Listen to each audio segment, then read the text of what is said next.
So I just got finished watching season finale of Gen V, and I thought I'd just make a quick review on the show. See, I didn't pay it too much mind, honestly. I wasn't going to make any content. I did not know whether or not this show was a one-off or if they were going to continue. Obviously, after watching the season finale, it did leave us on a cliffhanger. What I like about the very end is that it didn't connect too much to the boys, where you have to watch this show to understand what's going on in the boys. More so, it kind of separated it nicely. It put itself in a position where the show itself could end on a cliffhanger and it could continue no matter what happens in the boys season 4. Obviously, the main characters are isolated. They're locked in some sort of we don't know where they're at, but they're locked in somewhere. They're locked up, and so whatever happens on the outside world doesn't really matter, because whenever season 2 comes out, their main focus will be to get out, and then whatever happens from there. So I thought the characters are pretty good, man.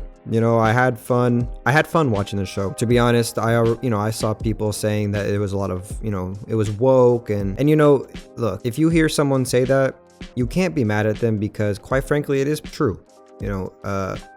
It didn't piss me off, or it did take me out at some points, because look, it is scattered throughout the show, man. It just is what it is. You can't get mad at someone for pointing that out, and some people will be upset by that, maybe by what I said, but what I'm referring to is just some people will be upset that they put the woke stuff in there. But with this show, I just didn't really care. I just wanted to have fun with it. I didn't really expect much out of it anyway. I don't know if I even watched more than one trailer for this show.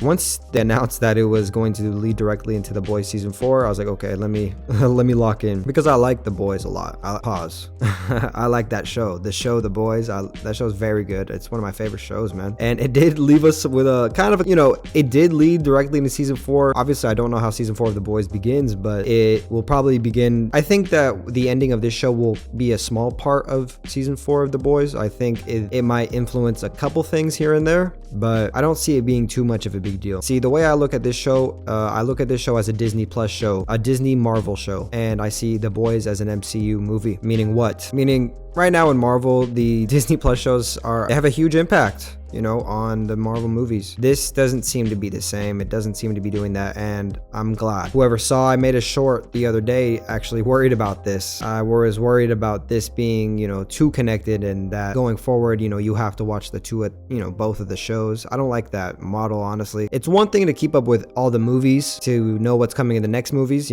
talking pre-end, before Endgame, like Marvel. That was fun to me, but show after show after, I mean, come on now. And then in Marvel's case, show after movie after this and that. Oh man, it is what it is. But I just don't see anyone talking about it on Twitter, not too much on YouTube. I don't go out of my way to look for it, but it is what it is.